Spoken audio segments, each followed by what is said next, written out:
this is CBT Part 1. What is CBT? I will be introducing it and explaining what it is, how you can get the help, and just to give you a nice introduction, in CBT Part 2, coming out next year, I'll be going through some CBT techniques that will be really helpful, especially if you have anxiety or depression.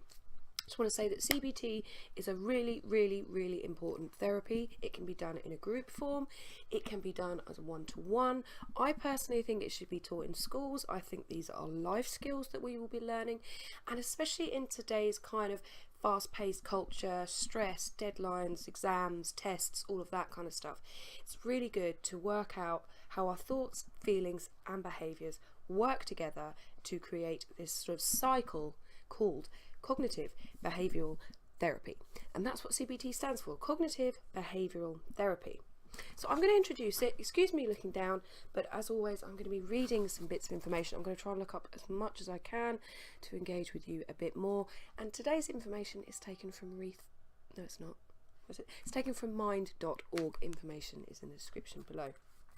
What is CBT? CBT, Cognitive Behavioural Therapy. It is a type of talking treatment that focuses on your thoughts and beliefs and attitudes and how they affect your feelings and behaviour, and teaches you coping skills for dealing with different problems. It combines cognitive therapy, which means examining the things you think. So cognitive is all related to our thought processes. So cognitive therapy examines what you think, and behaviour therapy examining the things you do. But what's the theory behind CBT? CBT is based on the idea that the way we think about situations can affect the way we feel and behave. For example, if you are in a situation and you interpret it as negative, then you might experience a negative emotion. So you might be maybe let's say you have anxiety, you are out and about and you are feeling negative because you're maybe in a big crowd of people, or you are outside and you don't like going outside, something like that. So if you're experiencing, if you see the situation as negative, your emotions behind that, your feelings will be negative, and then these feelings and thoughts will lead you to have maybe behaviour that isn't kind of healthy. So it might be that you're so anxious about going out that you end up staying in all the time. So this is your behaviour. Behaviour will be to stay inside because your thoughts and feelings are telling you that things are negative. So your behaviour is then affected. That's how we start summing it up, but I'm going to go into more detail. So how does negative thinking start? So this all comes from our negative thoughts. So negative thinking patterns can start from childhood and go onwards. For example, if you didn't receive much attention when you were a child, maybe your teachers or your parents didn't give you enough praise, you might have the thought now that you are not good, or you're not good enough, or you're useless. Now these are very typical phrases that people with depression and anxiety use. I'm not good enough, I'm useless, I'm worthless, all of these things. Now the more you say this negative thought, the more you're going to feel negative because you're thinking that way, and therefore your behaviour might then be to do something negative, to run away, or maybe even self-harm. Over time you might come to believe these assumptions until as an adult the negative thoughts become automatic. So it starts off when we're kids, starts off when we're younger, and as we go through our life, we don't just sort of stay one person. We change as we get older, we change as we grow, as we do different things, have different life experiences. But if you start to do this at a young age, which is what I did, started to have this negative stuff, then it becomes automatic, and then by the time you're kind of young adult, you're so used to doing this behaviour that you're not really aware that you're doing it. It's become kind of a normal part of your life. This is when you need to do CBT. But I just want to talk about the cycle now. So the negative cycle of thoughts and feelings. If your negative interpretation of a situation goes unchallenged, then these patterns in your thoughts, feelings and behaviour can become part of a continuous cycle.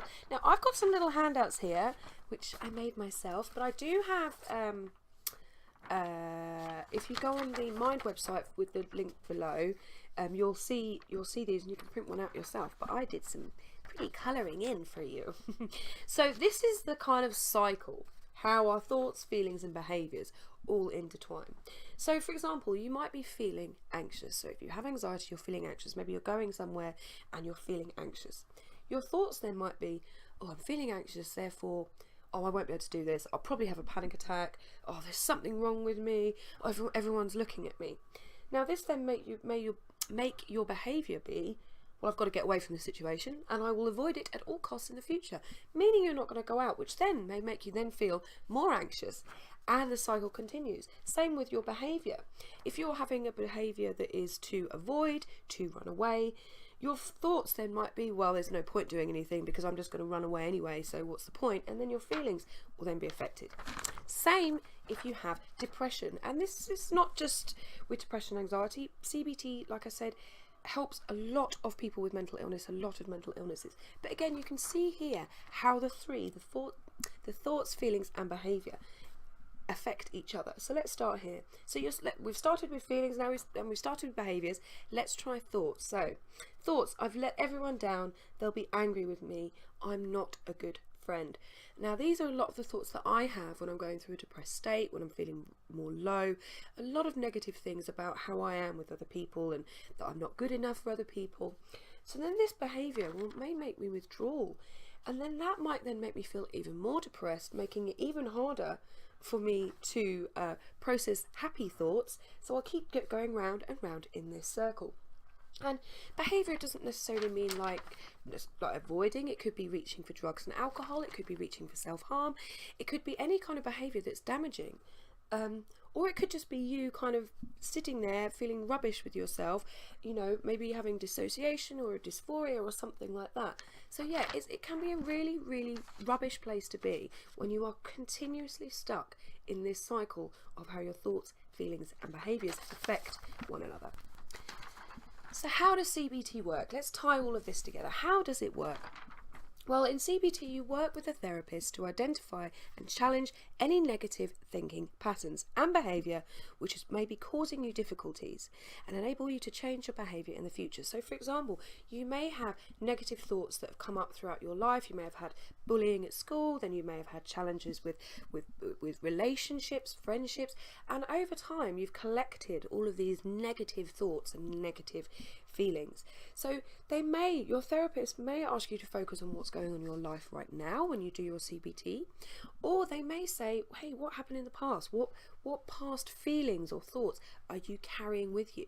It could be something that someone said to you as a child, you know, if you were bullied at school. It could be something that a partner or an abusive relationship said to you, something that keeps sticking with you. So for me, when I feel anxious, it causes me to say negative words. So I'm then feeling and thinking negatively. My behaviour then might be to avoid the situation by cancelling. I may be so distressed because of this cancelling that I then go to self-harm. So again, I'm reiterating it here, but just trying to get it really, really clear.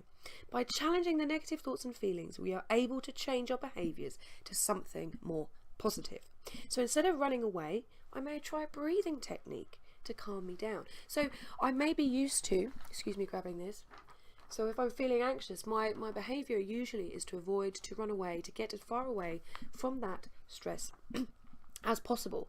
But actually a healthier behaviour could be to do some breathing.